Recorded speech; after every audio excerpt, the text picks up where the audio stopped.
Hey guys, welcome back. Today I have some Athena support gameplay for you on ranked conquest.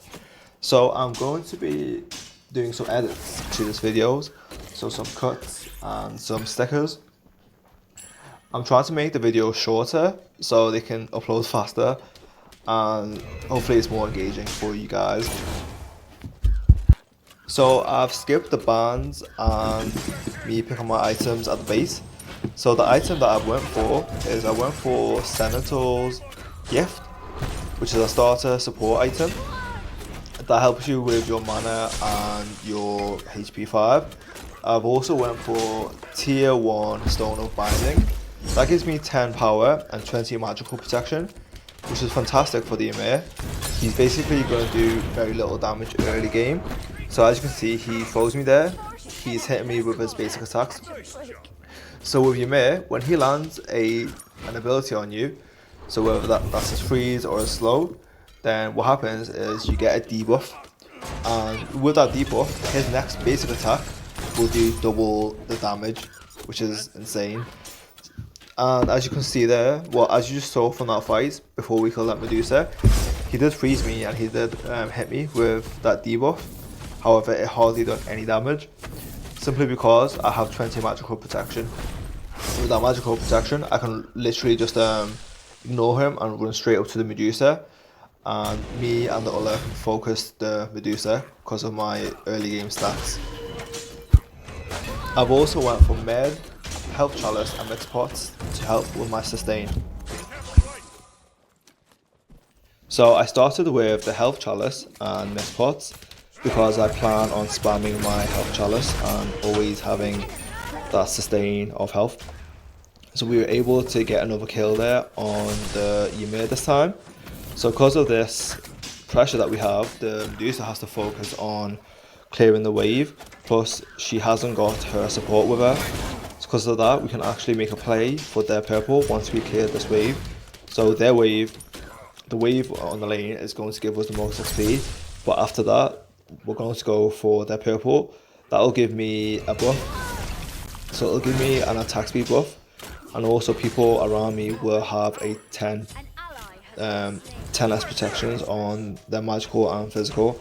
So if me and the other both have our purple buffs, then that's a massive advantage to our lane. We almost paid for it there because the other, his positioning was a bit off, so the Ymir came, but luckily he was able to jump out of it. They both backed, so they both have a lot more health than us, and they both have a lot more. They both perhaps have another item. I wasn't able to actually check. The Ymir there was chasing me into our tower, so I backed there and I've just cut it from me coming back into the lane. Athena is definitely my favourite support. I've tried a few others. I'm level 10 with Ares too, and I've tried a few others, but Athena is definitely my favourite, simply because the bread and butter of her kit is her 3 for her damage. So her 3, you just seen it there, is where she has those ring of soldiers in an AoE, and that does a lot of damage. So I don't know the actual exact scaling, but I think it does about 300 magical power at the end, plus 100% of your magical power scaling, which is incredibly high for an ability for a Guardian. So that does a lot of damage. And her 2 is an AoE taunt. So taunts are amazing because not only does it CC them like a stun, but it also makes them face the wrong way. It makes them basic attack, which slows them. So not only are they facing the wrong way and they're slow for 30 seconds because they have a basic attack penalty, they also have to readjust. So they have to think about what direction they're actually facing. So right there, the I forced the Afro to look at me because of the taunt, and the taunt is fantastic. And that's the bread and butter of Athena's kit. Her taunt and her 3. So her 2, which is the X, and her 3, which is the circle. I'm just going to go quiet because there's 3 people on me. They're carry, mid, and support. Luckily, my jungler actually came to assist us, so we managed to get 2 kills there, which is brilliant. The jungler came. She was a bit late to the party, but one of us backed, so our Pele actually backed there. Fortunately, our Changa died, but I was able to save the Pele. So the bastard really annoyingly threw her kittens to me in the tower. So that's a bit annoying. So Athena's dash, which is her 1, and her ultimate are fantastic too, but they're not the shining light of her kit. Her kit really is literally based on her 3, which is that there, and her taunt, which is that there. So what you want to do is you want to go up to people, use your 3, and when they try to walk away, you taunt them in. So that's the basic thing you want to do here. So look, I use my 3 there, and I taunted the Medusa afterwards. So her 3 procs twice, so when you place it down, that does half the damage, and then after a second, it procs again. So they can take the first bit of damage, but they can also walk out the second one. That's why you want to taunt them into the second bit of damage. One brilliant aspect of Athena's kit is whenever she does an ability, she actually gains a ranged basic attack, which is also an AoE. So you weren't able to see it there, but next time I use an ability, my spear lights up. So look, I just used an ability, and when I basic attack, she threw her spear. That spear can go through waves and it can hit multiple gods, and that's a really underrated aspect of Athena's kit. People just don't realize that's what makes her play really well in other roles. So she can play in the jungle, she can also play in the solo because of her wave clear. So what you would do is, look, I dash through the wave and I hit multiple minions with her ranged basic attack. And people just don't realize that about her at first, and even when people do realize that about her, they can't actually master it. So that's what makes her a really good Athena player. I didn't realize until I hit like level 10 that I knew she had a ranged basic attack, but I didn't know when it procced. I thought it was like a bit random, but once I realized how to master that, then it became so much more better. So my gameplay with Athena is I want to be hyper aggressive. I want to keep going to other lanes, and I want to just be really annoying for the enemy team. So if I can use my kit to make an enemy use their ult or their relics, like her beads, then that'll be fantastic, because they basically waste it on me, which is the support, and the next time my jungler or somebody ganks, then they won't have their ult or their relic. So I'm just going to go a bit quiet for this interaction. The Ymir got extremely lucky there.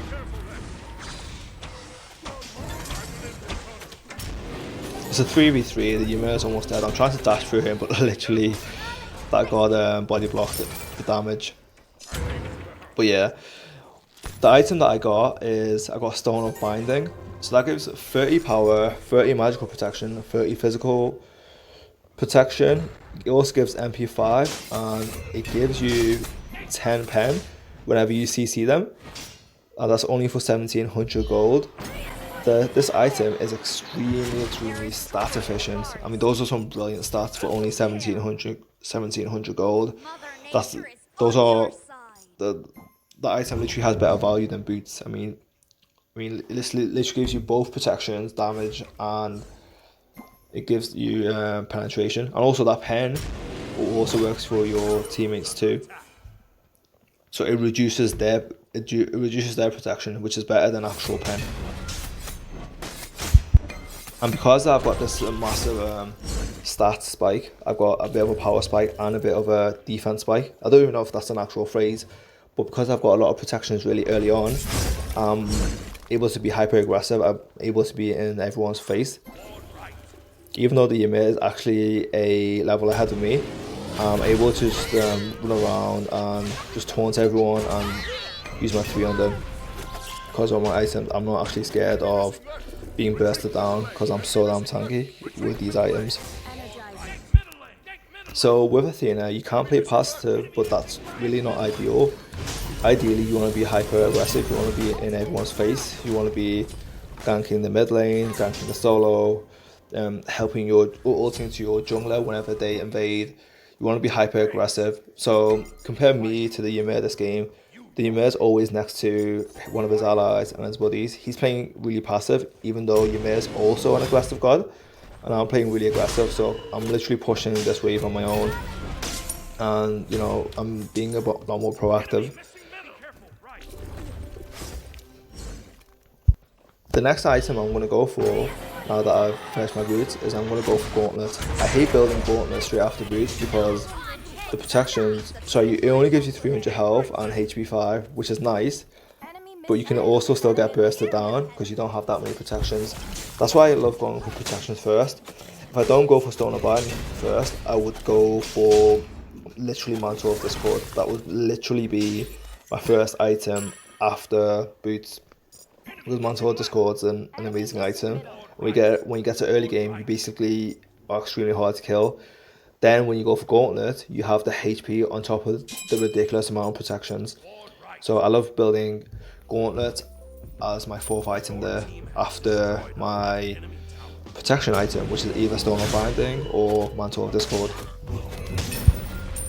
If you guys don't think this will work and want you to try it out for yourself, try and build either Stone of Binding or Mantle of Discord.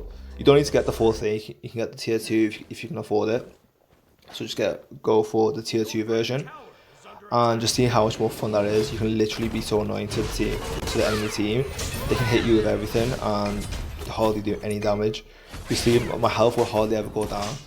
The Bastet is literally only building damage, and look at how much health she's done. Look at how much damage she's done, barely any. So she actually taunted me there. She used her global emote, thinking that I wouldn't kill her. I'm just gonna tower down and get her. So yeah, I became a much more better Athena player once I started learning how to play jungle. So I was a level 10 with Athena, but I hated playing in the jungle. So I'd play really passive. But once I started getting better in the jungle, then I knew how to rotate, and I knew how to, gank over lanes. And that's literally what you want to do as Athena. You literally want to gank over lanes as a support. So if you notice there, I literally dashed into the Afro and I used my abilities on her. So because of that, she had to turn around and she had to run away, and she had to also ult away. And that's part of being hyper aggressive.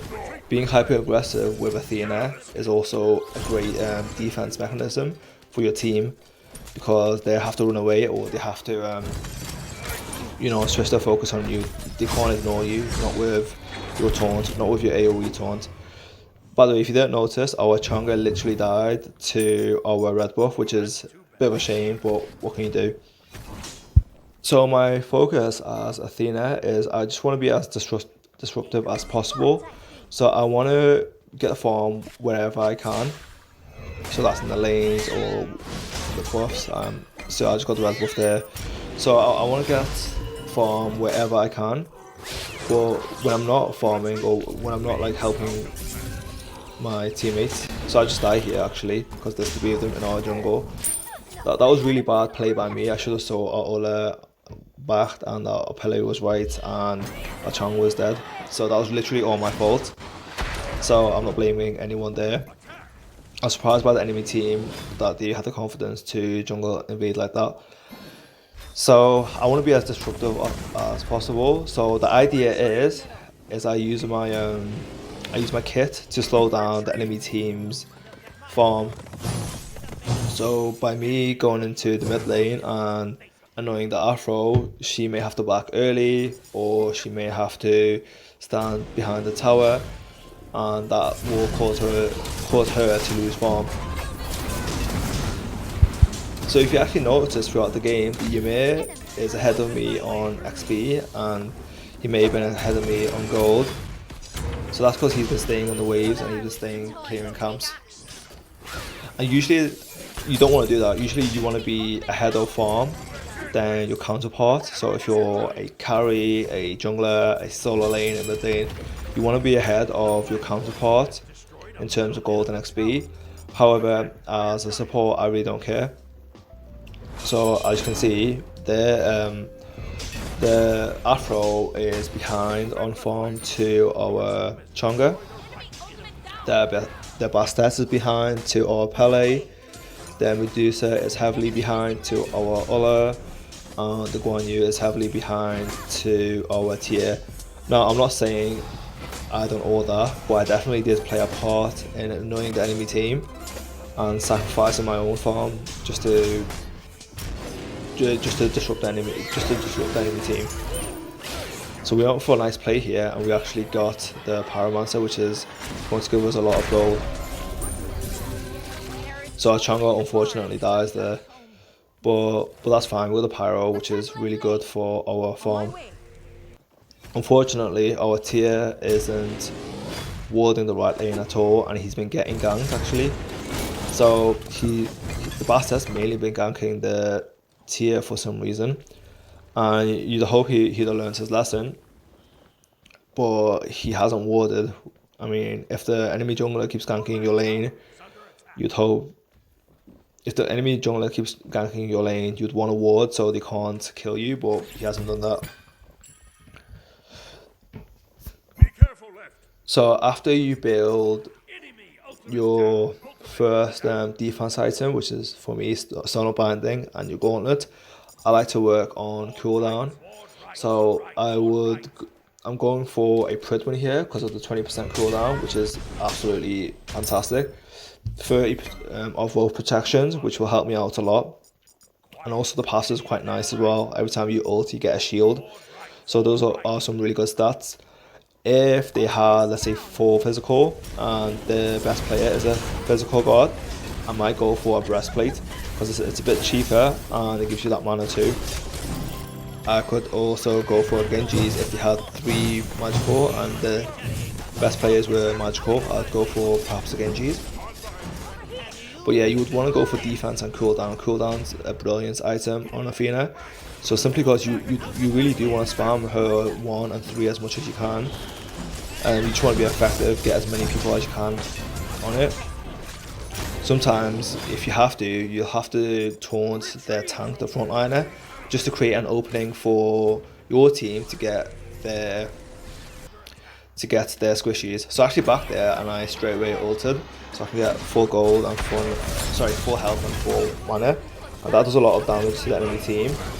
And we actually wiped them here. The Medusa didn't group up, but in all fairness, they were at our jungle. They should have communicated beforehand, and that's a communication issue with the enemy team. If they're gonna team fight like that in our jungle, then they really all should be together like that. That's not really them enemy Medusa's fault. So I'm zoning from the Medusa, and right there I dashed and I missed my taunt. So we got the fire giant there because I zoned her out, and 4 of them were dead. So for me, Athena is definitely one of the best support. Once upon a time, she actually was the best support. She was ranked at S+ in terms of god rankings in a tier list, which is the best ranking you can get. Since then she has dipped a bit, but that's not because she's bad, and in season 8 she's definitely much better simply because of her mobility. So her ultimate, she can literally with a few seconds wind up, like a 2-3 second wind up, she can teleport to a teammate, giving them a shield and doing an AoE damage around them, which is absolutely fantastic for mobility. And cause the map is a bit wider, the lanes are a bit wider, the jungle is a bit wider, mobility is really, really important. So guys like Ymir, even though they're good, they've fallen off simply because of the mobility. Like guys that have a lot more mobility are a lot more valuable. So Athena, so look right here, I was just in the mid lane, and within a few seconds I can go and help my Ulla, and that's because of her ultimate. And I don't look at the Ymir, we're basically focusing the Ymir because of my mobility. She's also got a dash too. That dash slows enemies. So not only does she have a global ult, she has a dash that slows enemies. So that adds to her mobility. So as I mentioned, her bread and butter is her X and her circle, the taunt and the AoE damage. But her other 2 abilities are literally movement abilities. So her dash, you can actually dash past people and skip the front line and go ahead and go to their back line. So with the Ymir, all I have to do is stand outside the range of his abilities, then I can just dash past him and go and get their backliners, and the Ymir has to turn around and he has to get me with his abilities, which is fine because he'll be distracted from saving his teammates, and my Pele or my Tia can go and kill their backline. See, that was actually a really good example there. I dashed past the Yume and the Guan. I really didn't care about them. I popped my phones and I used my abilities on the Medusa. The Yume had to ult because there were so many of us. And yeah, they had to focus me. The Yume had to literally ult just to try and save the Medusa. The Medusa also beats at the end. So that's clearly a good example. So somebody like Yume can't do that. He has to literally get a blink charm to do something similar to that, whereas ATHENA can literally just dash, which has a much shorter cooldown. I hope you guys enjoyed the edits that I made. It wasn't much, but I do plan on getting better. Please like and subscribe because it helps me out a lot, and I'll see you guys for my next video.